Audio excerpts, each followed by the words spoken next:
जय हिंद साथियों, welcome to self study classes with Sumit Jain YouTube channel में आप सभी का स्वागत है। दोस्तों, आज हम उपन्यास में पढ़ने वाले हैं। उपन्यास और उपन्यासकारों के बारे में यहाँ पर पढ़ेंगे। जो भी आपके महत्वपूर्ण उपन्यास हैं उनके बारे में यहाँ पर देखेंगे। साथ ही उनके पात्रों को भी पढ़ेंगे। ठीक है, आपके नेट या पीजीटी एग्जाम में पात्र भी पूछे जाते हैं, तो आज हम पात्र भी पढ़ने वाले हैं। तो सभी लोग वीडियो को लाइक जरूर कर देंगे, वीडियो को शेयर भी करना है, और ये बहुत ही महत्वपूर्ण वीडियो है आपके लिए, है ना। सबसे पहले तो सच्चिदानंद हीरानंद बादशाह नग्गे के बारे में यहाँ पर पढ़ेंगे। सभी मित्रों को जय हिंद, सभी लोगों को ठीक है, गुड इवनिंग। तो जल्दी जल्दी से हमें यहाँ पर पढ़ना है। नदी के द्वीप 1992 ईस्वी का ये नदी का द्वीप है, और ये बादशाह नग्गे साहब का है। और एक और है बादशाह नग्गे जी का, है ना, अपने अपने अजनबी, ये भी अग्गे साहब जी का है ना। तो इसके पात्र देखेंगे अपन। सच्चिदानंद हीरानंद बादशाह नग्गे का जो नदी के द्वीप है, इसके जो पात्र हैं वो रेखा, गौरा, डॉक्टर भुवन और चंद्र माधव, ये इसके नदी के द्वीप के पात्र हैं। ठीक है, और अपने अपने अजनबी, इसके जो पात्र हैं योके, श्यामला, पाल, यान और जगन्नाथ, है ना। ये सारे के सारे जो पात्र हैं वो किसके हैं, तो अपने अपने अजनबी। ये 1961 की रचना है, और नदी के द्वीप 1952 की रचना है।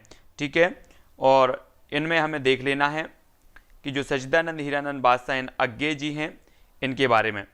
ठीक है, इनके नदी के द्वीप और अपने अपने अजनबी। विष्णु प्रभाकर की देखो, दर्पण का आदमी 1951, दर्पण का आदमी 1951 ईस्वी। निशिकांत मोहन कमला, ये इसके पात्र हैं। निशिकांत मोहन कमला किसकी, दर्पण का आदमी। तट के बंधन, स्वप्नमयी और अर्धनारीश्वर, ये इसकी प्रमुख उपन्यास हैं। किन के उपन्यास हैं, विष्णु प्रभाकर जी के हैं। विष्णु प्रभाकर के दर्पण का आदमी, ठीक है, तट के बंधन, स्वप्नमयी और अर्धनारीश्वर। तो इनका देखो, जो दर्पण का आदमी है इसका काल है 1951, इसका रचना काल क्या है, 1951 है। तट के बंधन का रचना काल 1955 है। स्वप्नमयी का 1956 है, और अर्धनारीश्वर का 1992 है। ठीक है, तो ये इसके रचना काल हैं, तो इनको भी याद रख लेना है। तट के बंधन, स्वप्नमयी, अर्धनारीश्वर, दर्पण का आदमी, है ना। तो दर्पण का आदमी के निशिकांत मोहन और कमला इसके पात्र हो जाएंगे। दर्पण का आदमी, तट के बंधन, नीलम है, रतिया है, गोपाल और सुनील, ये तट के बंधन के पात्र हो जाएंगे। ये भी विष्णु प्रभाकर जी का उपन्यास है। स्वप्नमयी भी देख लो, अलका, माधवी, नदिता, आशुतोष, है ना। आशुतोष ये किसके हैं, स्वप्नमयी के हैं। ठीक है, स्वप्नमयी, अलका है, माधवी, नदिता, आशुतोष, ये इसके पात्र हो जाएंगे।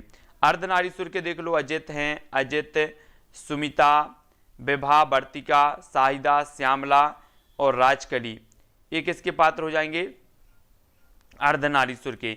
इन सभी को याद रख लेना। अलका, माधवी, नदिता, ये अलका आपको याद रख लेना, स्वप्नमयी का अलका, है ना।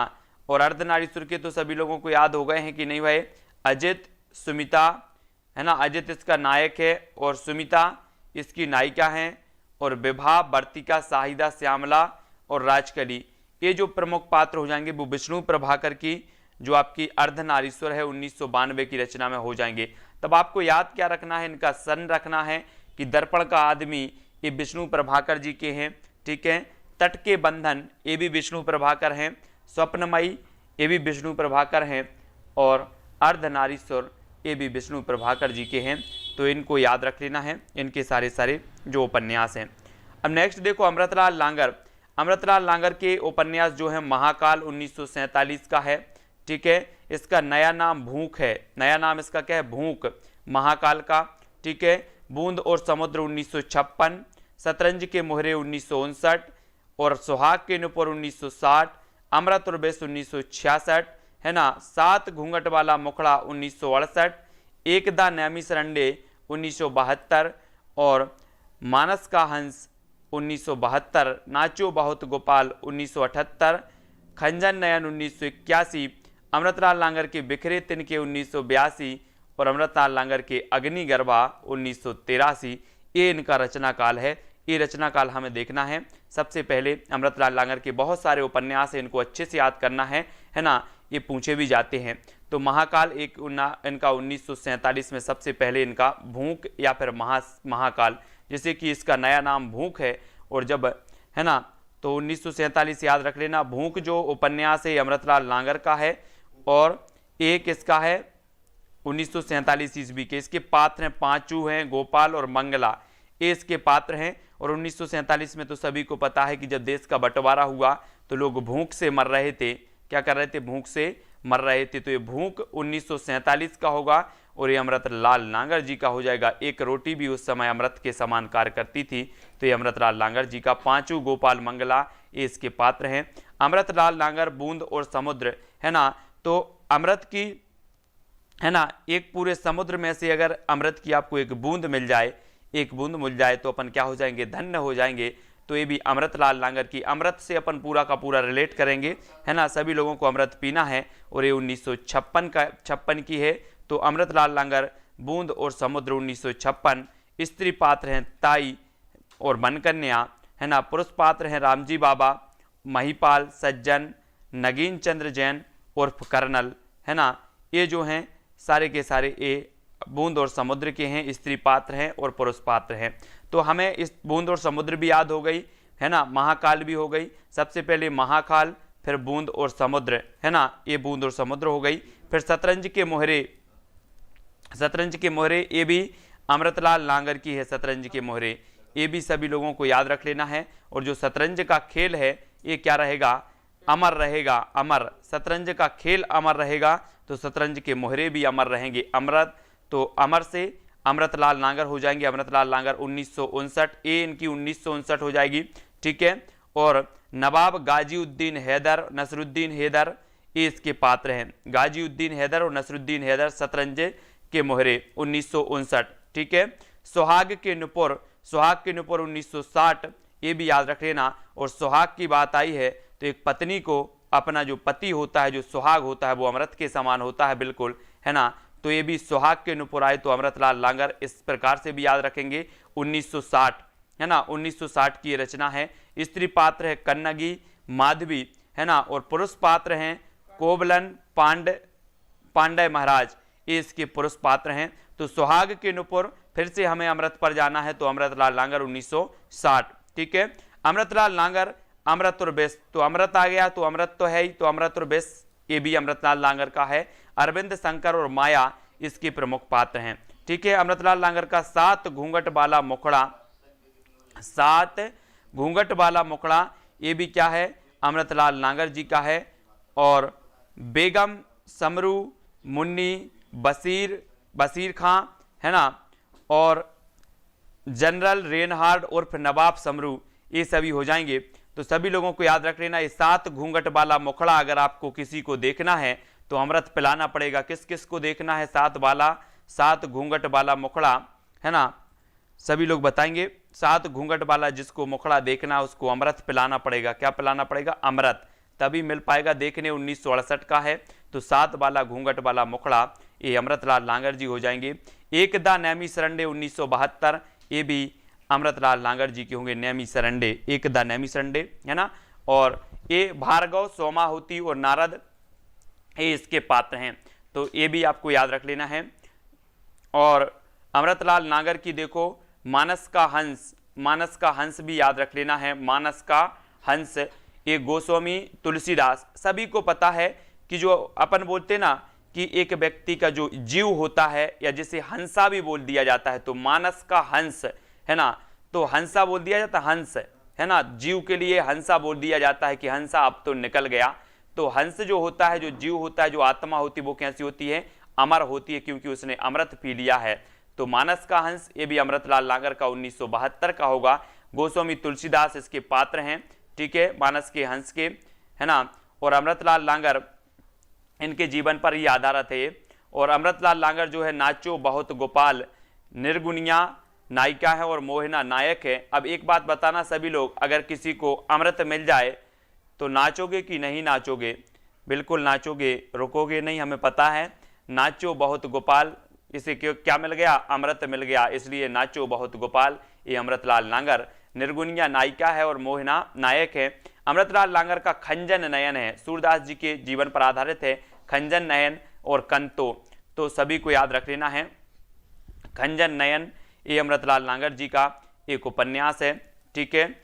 और अमृतलाल लांगर की बात करना तो बिखरे तिनके, सेठ चुन्नालाल और स्वतंत्र कुमार और सूरदास जी के जीवन पर आधारित है खंजन नयन, और नयन की यहाँ पर बात आई है तो सूरदास जी कहीं कहीं पर मिलता है कि जन्मांध थे, है ना, ऐसे ऐसे मिलता है, लेकिन जो इनके नयन थे वो कैसे हो चुके थे, अमर हो चुके थे, क्योंकि इन्होंने जो वास्तव में जो अपने पदों की रचना की है वो कोई देखने वाला भी नहीं कर सकता। इस प्रकार से अगर कहें तो बिल्कुल कोई अतिशयोक्ति नहीं होगा। तो खंजन नयन ये सूरदास जी का है। अमृतलाल लांगर की बात करें तो बिखरे तिनके 1982, सेठ चुन्नालाल, स्वतंत्र कुमार, ये इसके क्या हैं, प्रमुख पात्र हैं। बिखरे तिनके अमृतलाल लांगर, है ना, बिखरे तिनके 1982।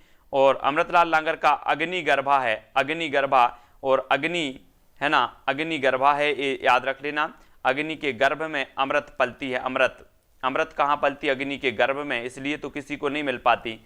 तो अग्निगर्भा ये हो जाएंगे अमृतलाल लांगर। सीता और रामेश्वर इसके प्रमुख पात्र हैं। तो इनके बारे में सभी को क्या करना है, सन भी याद रख लेना है कि महाकाल इनका 1947, जिसका नया नाम भूख, बूंद और समुद्र 1956, शतरंज के मोहरे 1959, सुहाग के नुपुर 1960, अमृत और बेस 1966, ठीक है। 7 घूंघट वाला मुखड़ा देखना है तो अमृत पिलाना पड़ेगा 1968, ठीक है। एक द नैमी सरंडे जो है 1972, मानस का हंस 1972, नाचो बहुत गोपाल 1978, खंजन नयन 1981 और बिखरे तिनके 1982 और अग्निगर्भा 1983। इस सारे की सारे इसके क्या हैं, अमृतलाल लांगर जी के उपन्यास हैं। बहुत ही महत्वपूर्ण उपन्यास हैं पूरे के पूरे। अब तमस की बात कर लो, तमस भीष्म साहनी जी की है, ठीक है। ये तमस है, सभी लोगों को याद रख लेना है। ये बानप्रस्थी मुराद अली नत्थू जनरल से हैं, हरनाम से हैं, रिचर्ड बख्शी जी हैं, लिजा हैं, बंतो राजो और शहनाज इत्यादि हैं। ये भीष्म साहनी जी के क्या हैं, भीष्म साहनी जी का है तमस।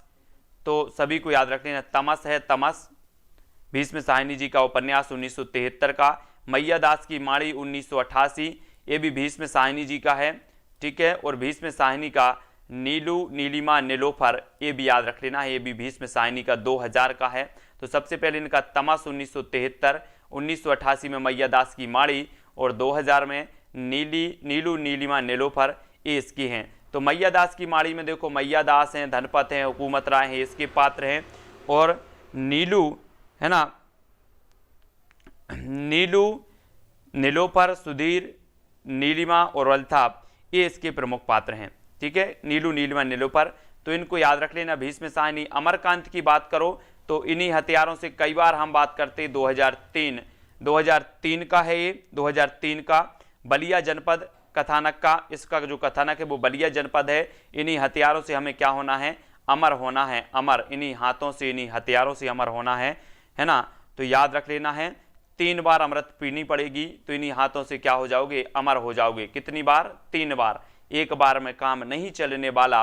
और राही मासूम रजा इनका आधा गांव है, आधा गांव, हमारा जो आधा गांव है वो कैसा है, बिल्कुल मासूम है, मासूम 1966, ठीक है। आधा मासूम है हमारा, आधा गांव मासूम है। क्यों मासूम है ना, यस बोले कि क्यों मासूम है माँ साहब, तो कहा कि हमारे आधे गांव के लोग 66 वर्ष के हो चुके हैं, इसलिए मासूम हो गए हैं वो अब, है ना। तो 1966 रचना काल है और आधा गांव मासूम है। तो राही मासूम रजा और 66 साल के हो गए हैं सब लोग, अब वो क्या बोलेंगे, बूढ़े हो गए हैं। हकीम अली कबीर और सैयद मियाँ, ये इसके क्या हैं, प्रमुख पात्र हैं। ये चीज भी सभी को याद रख लेना है। उदय शंकर भट्ट, सागर लहरें और मनुष्य, सागर लहरें और मनुष्य 1956, है ना। तो सागर में लहरों का उदय होता है, सागर में लहरों का उदय होता है, ये सभी को याद रख लेना है। और मनुष्य उन लहरों को बड़े अच्छे से देखता है।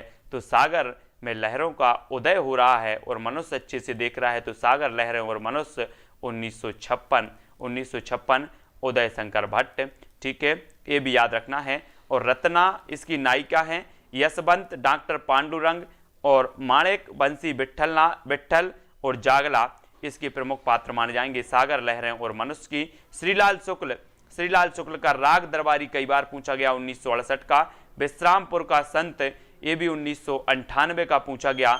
है ना 1998। तो ये दोनों के दोनों याद रख लेना, एक तो राग दरबारी आपको याद रख लेना है श्रीलाल शुक्ल जी का, और एक याद रख लेना है विश्रामपुर का संत। ठीक है, ये सभी याद रख लेंगे, है ना।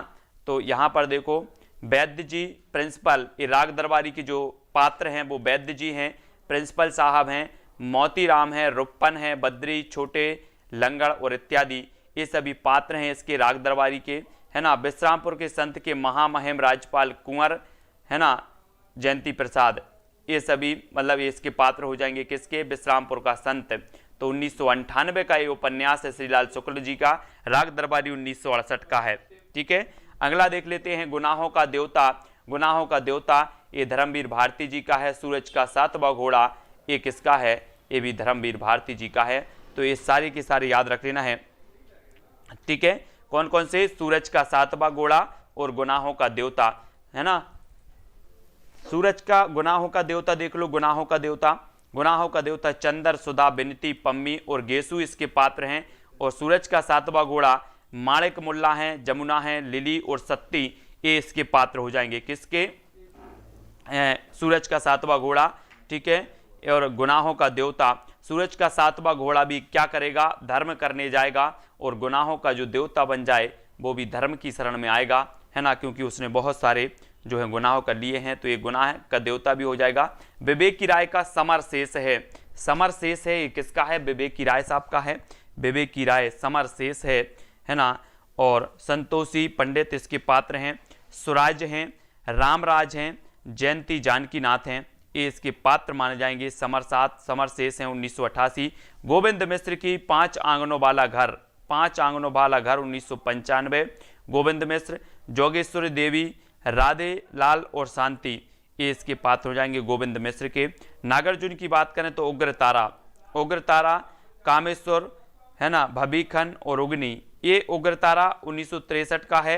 ठीक है, किसका है, नागार्जुन जी का पात्र है। ठीक है,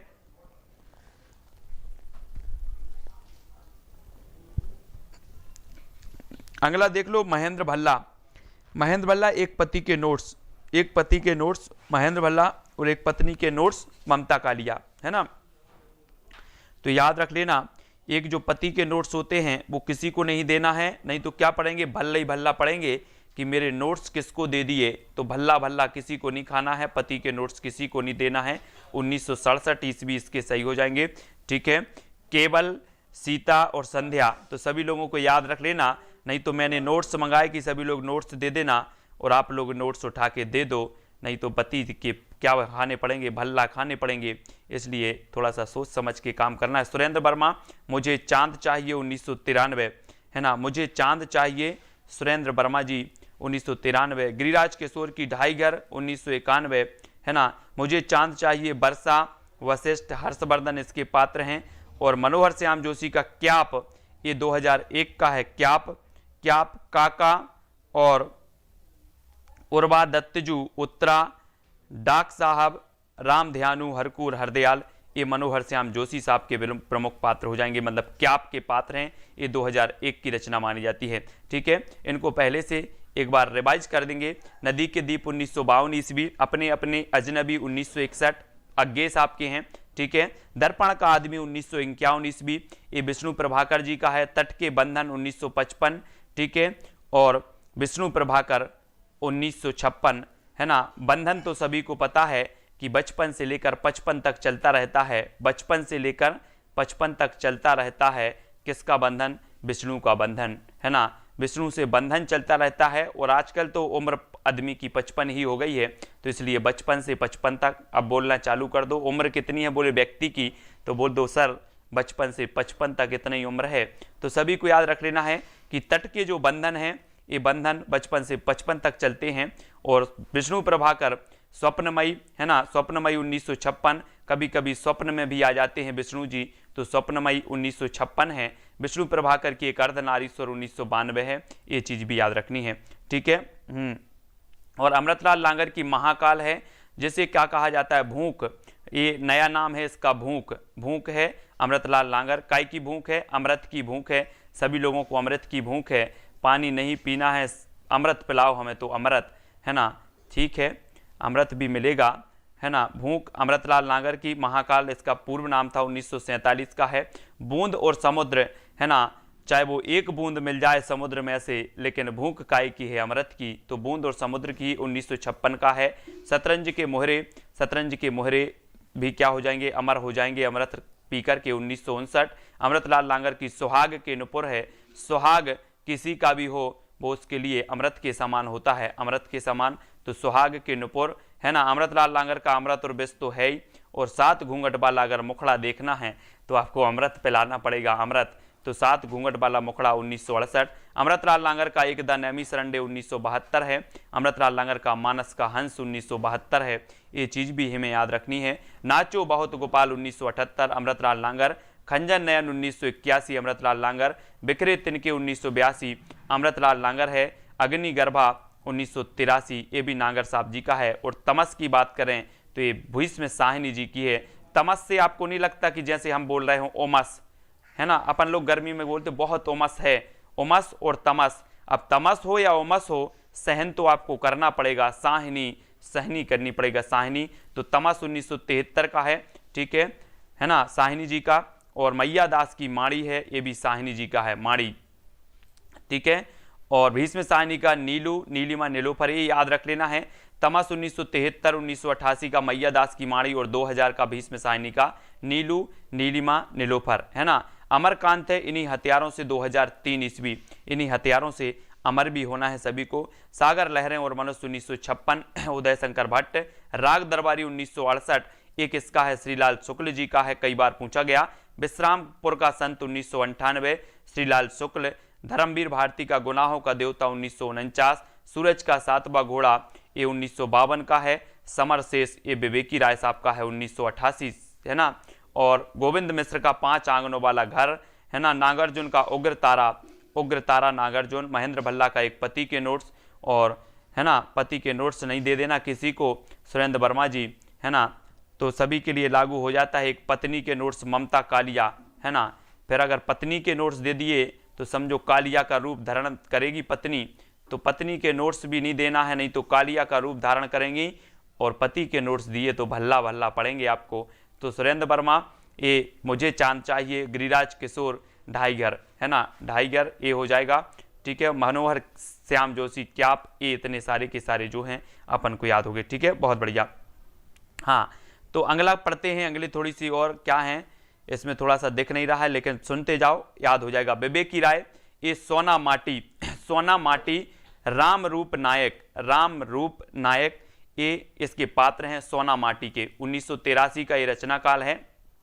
और विवेकी राय का है समरशेष, है ना, समरशेष।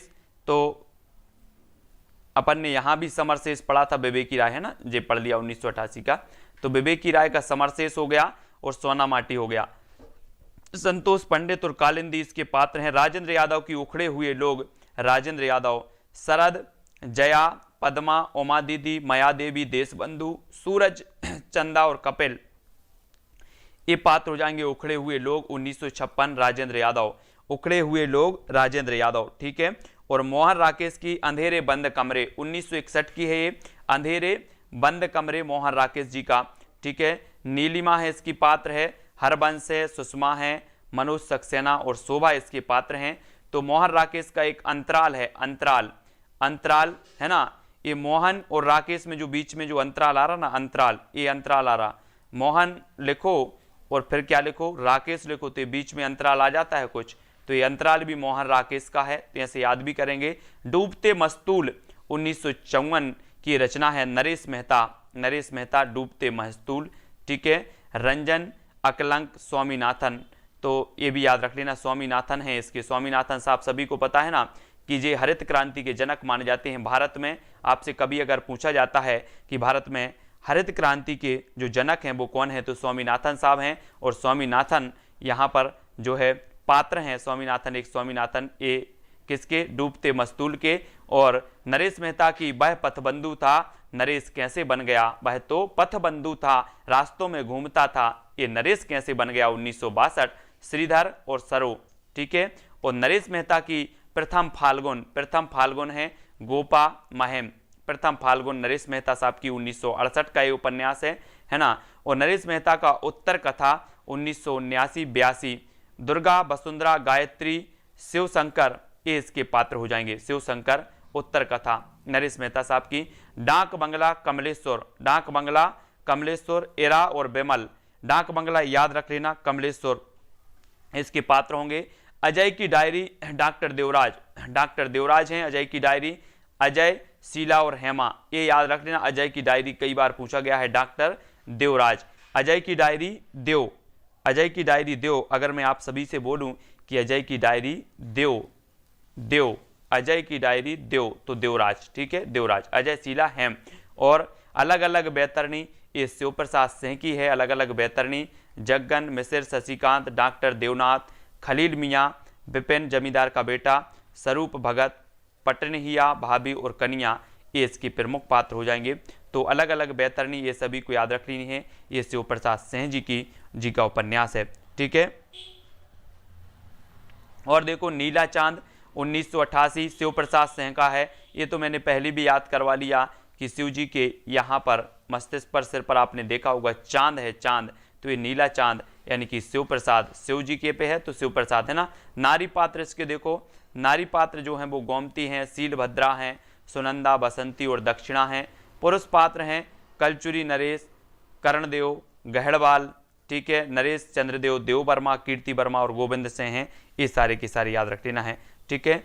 और भी देखो शिव मूर्ति, शिव मूर्ति तर्पण, शिव मूर्ति तर्पण 2002, ये 2002 ईस्वी का है ना। तर्पण ये जो है किसका है, शिव मूर्ति, तो याद रख लेना है। और सभी को याद रखना है कि शिव की मूर्ति तर्पण यानी कि दर्पण में देखने से कुछ नहीं होगा, है ना, तर्पण में देखने से नहीं होगा, साक्षात दर्शन करना है। तो तर्पण 2002 है ना, तो याद रख लेना। बोले मैं तो शिव की मूर्ति तर्पण में देख लेता हूँ 2 बार, तर्पण में देख लेता हूँ 2 बार, घर ही पे, मंदिर जाने से कोई फायदा नहीं है। तो तर्पण में नहीं देखना है, साक्षात जाना है सभी लोगों को। पुरुष पात्र हैं धर्मू, पंडित, चंदर, प्रभुआ, प्यारे इसके पात्र हैं। और स्त्री पात्र रजपतिया, कैलसिया, सूरसती, प्रेमा की माई और मिस्त्री की बहू ये इसके क्या हो जाएंगे, पात्र होंगे शिव मूर्ति साहब के, है ना। और शिव मूर्ति की एक और है आखिरी छलांग, शिव मूर्ति की आखिरी छलांग, है ना, कहाँ से, कैलाश पर्वत से, ठीक है। तो आखिरी छलांग ये शिव जी की है, शिव मूर्ति जी की, है ना। पहलवान है, पहलवान पप्पू, रामसुख, खेलावन है और पहलवान इन है, पहलवान और पहलवान इन और रामसुख और खेलावन पप्पू ये सभी इसके पात्र हैं। अब बात करें डॉक्टर काशीनाथ सिंह की, रेहन पर रगदू, काशीनाथ सिंह ये रेहन पर रगदू इनकी है, 2010 ईस्वी की उपन्यास है ना। तो ये भी याद रखना है, रेहन पर रगदू, रेहन पर रगदू याद रख लेना 2010 काशीनाथ सिंह का। रघुनाथ, शीला, सरला, संजय, सोनल, प्रोफेसर सक्सेना ये इसके पात्र हैं। तो इन पात्रों को भी याद रखना है। सूरजमुखी अंधेरे के कृष्णा सोप्ती, सूरजमुखी अंधेरे के कृष्णा सोप्ती, रत्ती देवाकर, रत्ती देवाकर, रत्ती भी हैं, देवाकर भी हैं इसके पात्र। सूरजमुखी अंधेरे के 1972 का ये उपन्यास है कृष्णा सोप्ती साहब का। जिंदगी नामा भी है और दिलो दानिश हैं। तो सबसे पहले इनका सूरजमुखी अंधेरे का, फिर जिंदगी नामा 1979, फिर दिलो दानिश 1993। तो ये इसका क्रम भी होगा, ठीक है ना। साहिनी इसकी पात्र हैं जिंदगी नामा के। वकील परम नारायण और महक बानो इसकी पात्र हैं, किसकी, अपनी दिलो दानिश की। मन्नू भंडारी की आपका बंटी, आपका बंटी ये जो रचना है मन्नू भंडारी जी की है। बंटी, जय और शकुन ये इसके पात्र हैं, 1971 की है आपका बंटी। आपका बंटी 2 होंगे कि 1 होंगे, 1 तो 71, 71 हैं, 71 एक ही हैं, ठीक है। तो 71 हो जाएंगे, तो सभी लोग याद रखेंगे।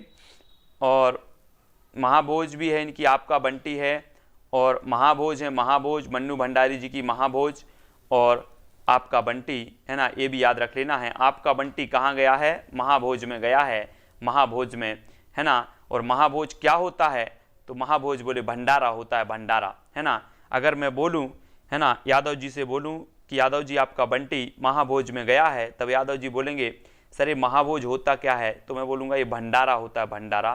तो ये आपका बंटी ये जो रचना है, ये जो उपन्यास है, ये भंडारी जी का है, महाभोज भी भंडारी जी का है 1971, ये 1979। ठीक है, इसके जो दास साहब हैं विशेषर, बिंदा और हीरा हैं, इसके पात्र हैं। ठीक है, ऊषा प्रियंवदा की देखो, रुकोगी नहीं राधिका, रुकोगी नहीं राधिका, राधिका, डैन, अक्षय और मनीष, ये ऊषा प्रियंवदा की हैं। ठीक है, ऊषा प्रियंवदा, रुकोगी नहीं राधिका सभी को पता है 1967 का है। और चंद्रकांता का एक कथा सतीसर, यहाँ कथा सतीसर, कथा सतीसर ये भी याद रखेंगे। सुल्तान, जैनुल आबदीन, डॉक्टर कार्तिकेय और काव्या और यूसुफ ये इसके पात्र हैं। ठीक है, तो ये भी याद रखनी है।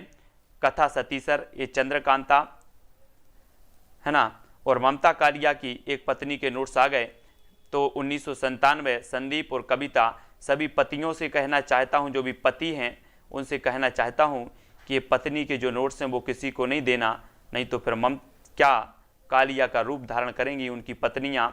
तो ममता कालिया ये पत्नी के नोट्स 1997 संदीप कविता। ठीक है, तो राजी सेठ की तत्सम, तत्सम है ना, वसुधा, निखिल, आनंद, ये तत्सम की जब भी बात आती है तो अपने मन में एक ख्याल आ जाता है कि जो तत्सम यानी कि संस्कृत से ज्यों के त्यों प्रयोग जो किए जाते हैं शब्द, उन्हें तत्सम किए जाते हैं। क्या किए जाते हैं? उन्हें तत्सम कहा जाता है। अब ये तत्सम की परिभाषा है, तो ये परिभाषा से आप लोग राजी हो कि नहीं हो? सभी लोग बताएंगे राजी हो ये तत्सम की परिभाषा से कि नहीं हो? तत्सम जो मैंने परिभाषा बोली है उससे सभी लोग राजी हो या नहीं हो? तो जल्दी से बताएंगे। राजी सेठ, राजी हैं? बोले हम तो सर राजी हैं। ये तत्सम की परिभाषा बिल्कुल सही है, 1983। वसुधा, निखिल और आनंद इसके पात्र हैं। चित्रा मुदगल की आंबा है, आंबा, नमिता और किशोरीबाई इसके पात्र हैं। आंबा से आपको लगता है आमा, आमा बोलते, आम को कहीं कहीं आमा बोला जाता, आमा। तो आमा और आंबा का हमें क्या बनाना है? चित्र बनाना है। काय का? आमा का। 1999 का ये रचना काल है। ठीक है, और बिल्कुल तो प्रभा खेतान, ये पीली आंधी हमने पढ़ा भी था कि जो पीली आंधी आती है, पीली आंधी आती है वो कहाँ पर आती है? खेतन में आती है। खेतन में क्यों आती है? खेतन में क्योंकि जब खेतन में सरसों लगा होता है और सरसों जब फूलता है पीला पीला, तो ऐसा लगता है कि खेतन में पीली आंधी आ गई हो। तो पीली आंधी कहाँ आती है? खेतन। तो पीली आंधी प्रभा खेतान 1996 है ना। सोमा, ताई, सुजीत, गौतम और चित्रा इसके पात्र हैं, इनको भी याद रख लेना है। मैत्रेयी पुष्पा की चाक, चाक है इनकी चाक। श्रीधर, सारंग, रंजीत और रेशम। चाक अपन ने देखा होगा कि अपन जब छोटे थे और जब पढ़ते थे और चौक प्राप्त करने के लिए अपन क्या रखते थे? मित्रता रखते थे, मैत्री बना लेते थे। आप हमारे मित्र हो, हमें चौक दोगे? हाँ, हम दे देंगे चौक, है ना। तो चौक अपन को प्राप्त करना है, मित्रता बना के चौक 1997। ठीक है, अलका श्रावगी, ये कलिकता बाया बाईपास है, अलका श्रावगी हैं, है ना। और किशोर बाबू, शांतनु और अमोलक, ये अलका याद रख लेना। ठीक है, अलका ऐसा नहीं लगता कि किसी का नाम हो अलका, है ना। तो अलका ने बोला कि हम बाईपास में मिलेंगे। कहाँ मिलेंगे? बाईपास, बाईपास में मिलेंगे, आप बाईपास आ जाना। अलका श्रावगी, ठीक है, अलका श्रावगी बाईपास 1998। तो है ना। मृदुला गर्ग, एक कठगुलाब है, कठगुलाब, और गुलाब कैसा होता है? मृदुल होता है, मृदुल, 1996 का है। तो याद रख लेना है कठगुलाब, ये मृदुला गर्ग साहब का 1996। और विपिन, स्मिता, मारियान, नर्मदा और असीमा इसके पात्र हैं, तो इनको भी याद रखना है। ठीक है, और प्रदीप, सौरभ, प्रदीप, सौरभ याद रख लेना। हाँ, प्रभा मतलब किरण। ठीक है, अगर मैं बोलूं कि यस जी, जो आपके चेहरे से एक अद्भुत जो किरण या प्रभा निकल रही है उसको बुझने मत देना, ये जो है आगे चलकर बहुत सारा क्या करेगा, सभी लोग बताएंगे। अब हमें उत्तर बताना है यहाँ पर फिलहाल। तो मुन्नी मोबाइल, ये प्रदीप सौरभ, प्रदीप सौरभ है ना, ये मुन्नी मोबाइल है 2009। तो आपको याद रख लेना है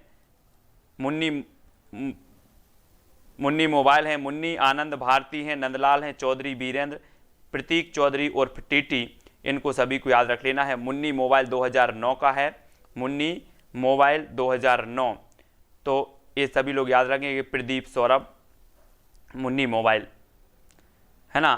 तो याद रखने, मुन्नी ने मोबाइल मंगाया किससे? प्रदीप सौरभ से मंगाया मोबाइल। तो इन्होंने कह दिया नो, मैं नहीं दे सकता, नो, नो मतलब नो। मुन्नी मोबाइल और प्रदीप सौरभ। ठीक है।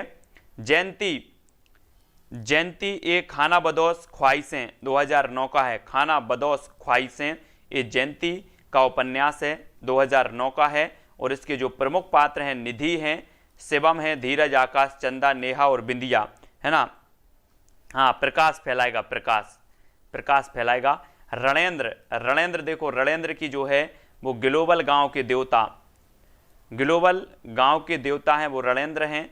लालचंद्र हैं, है ना, असुर, लालचंद्र असुर हैं इसके पात्र। और ललिता बुधनी दी हैं। रोमझोम, सोमा, भीका, सरना भाई, सत्यभामा, एरोम, शर्मिली, सी के जानू, सुरेखा, दलबी और शिवदास इसके प्रमुख पात्र हो जाएंगे। किसके? ग्लोबल गांव के देवता 2009 ईस्वी के। सुशीला टाकभोरे, तुम्हें बदलना ही होगा, तुम्हें बदलना ही होगा। टाकभोरे, उषा, संध्या, चमनलाल, सेठ मुकुंद लाल इसके पात्र हैं। उषा, संध्या, चमनलाल, सेठ मुकुंद लाल, इनको याद रख लेना। और तुम्हें बदलना ही होगा, सुशीला।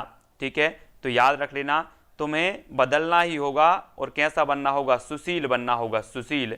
तो आपको याद रख लेना, सुशील बनना होगा। सुशीला क्या कर रही हैं? अपने पति को बता रही हैं कि तुम्हें क्या बनना होगा? सुशील बनना होगा और तुम्हें बदलना ही होगा। बहुत हो गई, बदलना ही होगा और क्या बनना है? सुशील बनना है। मैं सुशीला तो आपको सुशील, तो सुशीला टाकभोरे का है, तुम्हें बदलना ही होगा, 2017।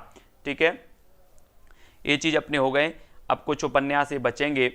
परीक्षा गुरु 1982, भागवती, ये जो क्रमबद्ध अपना अध्ययन है ये अपन बाद में करेंगे, है ना। आज के लिए इतना ही, ज़्यादा नहीं तो कहाँ से जाना लगेगा, ऊपर से इनको एक बार रिवाइज कर लेते हैं। सोना माटी 1983, विवेकी राय। समरशेष विवेकी राय जी का 1988 है। राजेंद्र यादव, उखड़े हुए लोग 1956, उखड़े हुए लोग राजेंद्र यादव। ठीक है। मोहन राकेश का अंधेरे बंद कमरे, मोहन राकेश, अंधेरे बंद कमरे, मोहन राकेश। तो याद रख लेना। अंतराल भी मोहन राकेश, ये भी याद रखना। और डूबते मस्तूल 1954, एक इसकी नरेश मेहता। यह पतबंधुता नरेश कैसे बन गया? नरेश मेहता 1962। प्रथम फाल्गुन नरेश मेहता 1968, है ना। नरेश मेहता का उत्तर कथा 1979 से 1982। डाक बंगला कमलेश्वर 1959। देवराज अजय की डायरी, देव तो अजय की डायरी, है ना। अलग अलग बैतरणी, ये शिव प्रसाद जी का है 1967। ठीक है। और नीला चांद 1988, शिव प्रसाद से नीला चांद। ठीक है। शिवमूर्ति तर्पण 2002। आखिरी छलांग शिवमूर्ति जी का 2008। रेहन पर रख दूं काशीनाथ से हैं। काशीनाथ से, जैसे काशीनाथ की बात आती है और मुझे वो डायलॉग याद आ जाता है। वो कौन सा डायलॉग है? सन्नी देओल वाला, काशीनाथ, वही वाला काशीनाथ। तो काशीनाथ रेहन पर रख दूं 2010। और कृष्णा सोप्ती सूरजमुखी अंधेरे के 1972। कृष्णा सोप्ती की जिंदगी नामा है, जिंदगी नामा। ठीक है, जिंदगी नाम कर दो कृष्ण के, सभी लोग कृष्ण के नाम करेंगे जिंदगी, तो जिंदगी नामा। दिलो दानस, ये कृष्णा सोप्ती जी का। ठीक है। और महाभोज मन्नू भंडारी, रुकोगी नहीं राधिका, उषा प्रियंवदा। चंद्रकांता कथा सतीसर, ममता कालिया, एक पत्नी के नोट्स। तत्सम राजी सेठ, है ना। और आंबा चित्रा मुदगल, पीली आंधी खेतन में आती है। ठीक है। चौक मैत्रेयी पुष्पा, अलका श्रावगी, कली कथा, बाया बाईपास। मृदुला गर्ग की कटगुलाब है। प्रदीप सौरभ, मुन्नी मोबाइल, है ना। जयंती खाना बदोश ख्वाहिशें, है ना, खाना बदोश ख्वाहिशें। और आपको याद रख लेना है कि एक जो जयंतिया, खासी, गारो, ये जो जनजातियां हैं ना, जयंतिया, खासी, गारो, इस प्रकार से पहाड़ियां हैं कि क्या हैं, खाना बदोश ख्वाहिशें हैं। और रणेंद्र ग्लोबल गांव के देता है। और सुशीला टाकभोरे के तुम्हें बदलना ही होगा, है ना। ठीक है, बहुत बढ़िया। तो हाँ, सभी लोगों को वीडियो को लाइक कर देना है। आज का जो अपना सेशन है वो यहीं पर इसको विराम देता है। कुछ रचनाएं आपको याद हो गई होंगी, 20-30% हो गई होंगी, है ना। 30% थी, 30% और हो गई, तो हो गई 60%। अब बची हैं 40% जो और हो जाएंगी बाद में, है ना। तो 40% और बची हैं। 30% तो पहले से थी, 30% और हो गई, तो हो गई 60%। और बची हैं अब कितनी? 40। तो 40 का संघर्ष है। व्यक्ति का जीवन भर से 10 का चक्कर चलता रहता है ना। जब व्यक्ति के पास कितने रुपए थे? 90 रुपए थे, तो तब 10 का चक्कर चल रहा था कि 10 और कमा लें। ठीक है। और जब 100 रुपये हो गए तो फिर 10 का चक्कर चलने लगा कि अभी 10 और कमाना है। ऐसे ही अपना भी चलना है कि अभी 60% हुआ है और 40 का चक्कर है अभी कि 40% और सीखना है। ठीक है, 40% सभी लोग सीखेंगे, अभी 40% और बचा है। हाँ, जयंती की पहाड़ियाँ हैं, खासी, गारो खासी, ये जयंतिया की पहाड़ियाँ हैं। लजवंती यादव जी, या एस जी, बहुत बढ़िया। सीमा जी और सीमा सोनी, मधुराज, राजेश मौर्य जी, सभी को धन्यवाद। हाँ, 99 का चक्कर, बहुत बढ़िया। Hari Prasad ji, thank you. तो आज के वीडियो के लिए बस इतना ही। एक कठिन टॉपिक माना जाता है, हिंदी साहित्य में सबसे कठिन टॉपिक माना जाता है रचनाओं को याद करना। और रचनाओं को कैसे याद करना है वो अपन लोगों ने सीख लिया है अब, है ना। रचनाओं को कैसे याद करना है अपन ने सीख लिया है। सारी की सारी रचनाएं अपन ऐसे ही अगर पढ़ते रहे तो सारी की सारी रचनाएं ऐसी होंगी कि सभी लोगों को बिल्कुल भी पता भी नहीं चलेगा कि हमें कितनी रचनाएं याद हैं। और सारी की सारी, चाहे उपन्यास हो, नाटक हो, काव्य रचनाएं हो, जो भी हो, सब याद हो जाएंगी, है ना। ऐसे ही ऐसे अभ्यास करना है और याद करना है। तो आज के वीडियो के लिए कुरैशी जी, सोनम जी, बिंदु जी, सभी के लिए धन्यवाद। जय हिंद।